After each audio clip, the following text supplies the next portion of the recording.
Então, foi o que eu fiz. Eu fiz o arquivo de simulation e organizei a lógica aqui no main. Também fiz o arquivo hidden, que está aqui a documentação básica, e subi no GitHub. Então, começando aqui na lógica do main, como é que ela funciona? A gente tem aqui o caminho arquivo, né? Quando a gente vai até lá, o labirinto exemplo.txt, que está lá com os parâmetros, as coisas, né? Quantos vértices a gente vai ter no gráfico, né? Todos aqueles parâmetros que a gente precisa para gerar o gráfico, né? E também aí fazer aí das especificações, né? Do Minotauro, né? O parâmetro, né? Da percepção do Minotauro, né? Entre outros. Aí a gente acaba criando aqui um objeto do gráfico, né? Com 0 vértices, né? A entrada são os vértices. E a gente acaba criando uma variável parâmetros, onde a gente acessa carregar arquivo dentro do grafo, né? A gente carrega esse arquivo, onde ele vai lá ler, bem bacana, para gerar o gráfico para a gente. E prisioneiro, né? A gente cria um objeto aqui do prisioneiro, né? Passando o vértice de entrada e passando dentro de gráfico que ele traz o vértice de entrada, né? E o Minotauro também, onde a gente define a posição, passa aqui como parâmetro a posição do Minotauro, né? E aí vem a simulação. A gente acaba passando isso aqui, o grafo, objeto grafo, objeto prisioneiro, Minotauro, né? Parâmetros, que é da percepção do Minotauro, e parâmetros na posição tempo máximo, que é a comida, né? Vamos dizer assim. E depois a gente chama simulação para executar a simulação, que é o método que tem. Então a gente entrando aqui em simulation, a gente vai ter aqui esses parâmetros, né? Essas entidades, parâmetros de entrada e entidades. E a gente também define essas três variáveis aqui, são os estados da simulação.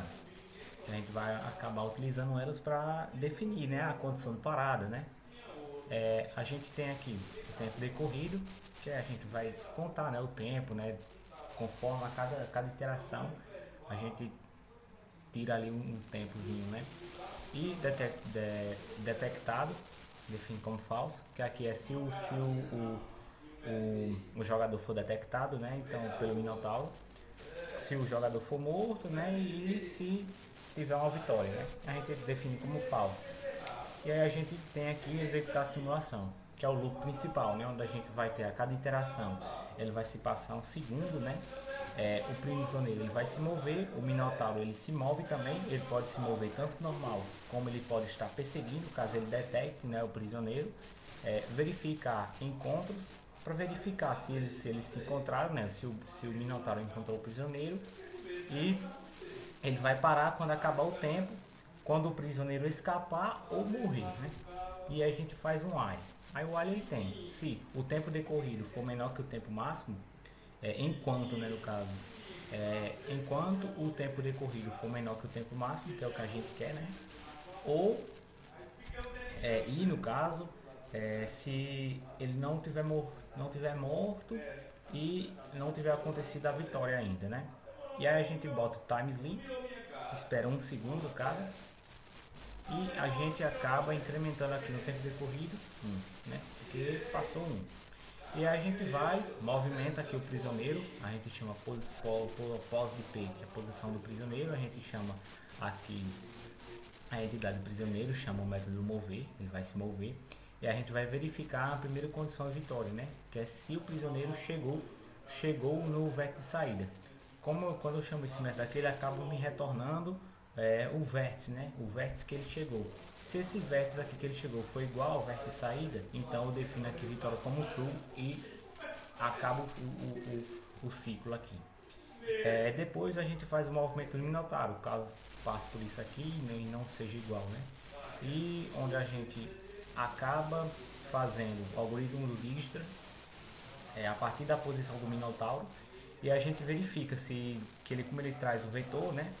A gente verifica se na posição que o prisioneiro está, se ela for menor ou igual à percepção do Minotauro, a gente vai colocar em detectado true. porque ele foi detectado, né?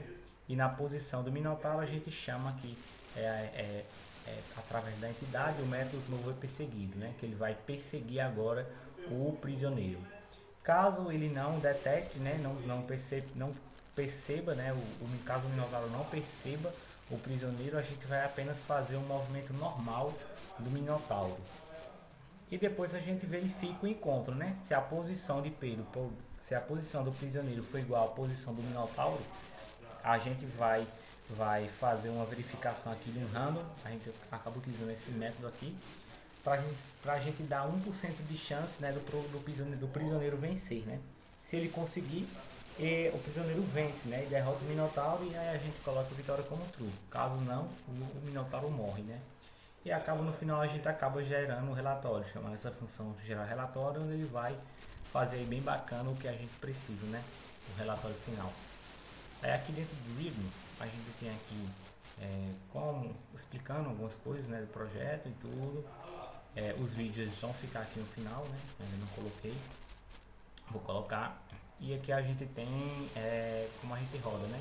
Eu coloquei Python 3 porque era a versão que eu já tinha aqui, mas se você usar só o Python mesmo também serve, né? Então vou executar aqui.